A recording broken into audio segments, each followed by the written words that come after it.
Okay, so it's that time of year, right? That new year, new career vibe is absolutely everywhere. And you've probably told yourself, this is it. This is the year I'm going to update my resume, finally start networking, and land that job I've been dreaming of. Sound familiar? Yeah, I thought so. And if that's you, then this next part is definitely going to hit home. I mean, this quote it hits the nail on the head, doesn't it? That January motivation feels like this huge, unstoppable force. But let's be honest, it's usually so fleeting. Before you know it, it's February. The resume, it's sitting there half finished. Those networking DMs are still stuck in your drafts. And somehow, that old, comfortable routine has just sucked you right back in. So that brings us to the big question. Why? Seriously, why does this happen? Why do our best laid plans, these huge career ambitions, just seem to fizzle out after a few weeks? And here's the thing. It's not because you're lazy or you lack willpower. No, the problem goes way, way deeper than that. This is what I like to call the resolution rut. And the whole problem, right at its core, is that we fundamentally misunderstand what actually drives us. We get trapped in this tug-of-war between our what and our why. Okay, so here's the big idea. We get completely obsessed with the what. You know, the checklist items. Update my resume, apply to 10 jobs this week. These are all action items for sure. But the problem is they're totally disconnected from the real reason you're doing this, the thing that's supposed to keep you going when that first burst of motivation disappears.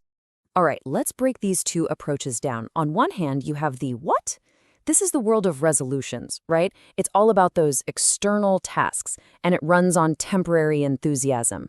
But on the other hand, you have the why, and that's your purpose. It's that fire in your belly, that internal drive. Maybe it's a deep need for more creative freedom or to make a real impact, and that is what gives you the fuel to last for the long haul. So the natural question is, how do we fix this? How do we get out of this rut? Well, we have to stop thinking about simple goals and resolutions and start thinking about something much, much more powerful, a guiding purpose. And this is what we're going to call your North Star. Now, your North Star, it isn't a specific job title and it's not a salary number. Think of it as your fixed point of personal fulfillment. It's the answer to those big questions like, what kind of impact do I really want to make? Or what work makes me feel genuinely alive? It becomes your internal compass, you know? It's what guides you when things get foggy or you have to make a tough call. Because without it, let's be real, you're just kind of wandering. This right here just says it all. A goal, like, say, find a new job, that's just the destination on a map. But the real power, the juice, isn't in the destination itself. It's in the reason you're going there in the first place. That why is the engine. It's what actually moves the car forward. And I want to be clear here, having a North Star isn't just some fluffy, feel-good concept. Nope. Once you actually get clear on what it is, it transforms into this incredibly practical, super strategic tool that you can use every single day as you're making a career change. Okay, so check this out. Here's how it actually works in practice. First, your why acts like a filter. It helps you weed out all the noise and focus only on the roles and companies that actually align up with your purpose. Second, it becomes the theme of your resume. Suddenly, it's not just a boring list of jobs. It's a compelling story about your career. And third, and this is huge, it totally changes the game in your interviews. You stop just listing your skills and you start sharing what actually drives you. I absolutely love this analogy. Think about it.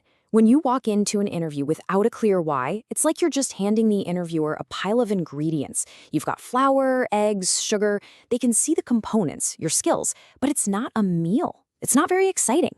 But when you walk in, powered by your why, you're serving them a fully prepared dish. It's a complete, delicious narrative that they can taste and connect with. You're not just a list of ingredients anymore. You're a chef with a vision. So when you boil it all down, it comes to this. You have a choice to make about the kind of fuel you're using for your career. Are you going to run on these temporary boosts that always fizzle out, or are you going to tap into a source of real, sustained, long-term energy? Here's the perfect way to picture it. Resolutions, they're like a sugar rush. You get that quick, intense burst of energy, and then, boom, the inevitable crash. But your purpose, your North Star, that's totally different. It's like a slow-burning fuel. It's what gives you that steady, consistent energy you need to power through the tough spots and actually make it to the finish line. So ultimately, this is what it's all about. Making real, meaningful progress in your career isn't about writing a better to-do list or making yet another resolution. It's about honest-to-goodness self-knowledge. It's about taking a minute, slowing down, and really understanding what fulfills you on a deep level, and then using that insight to guide every single decision you make from here on out. So I want to leave you with one question to really chew on. For just a minute, forget about the what. Forget the job titles, the to-do lists, the salary goals. Ask yourself this: what is the real reason you're ready for a change? Go deep on that one, because the answer to that question, that's where you're going to find your North Star.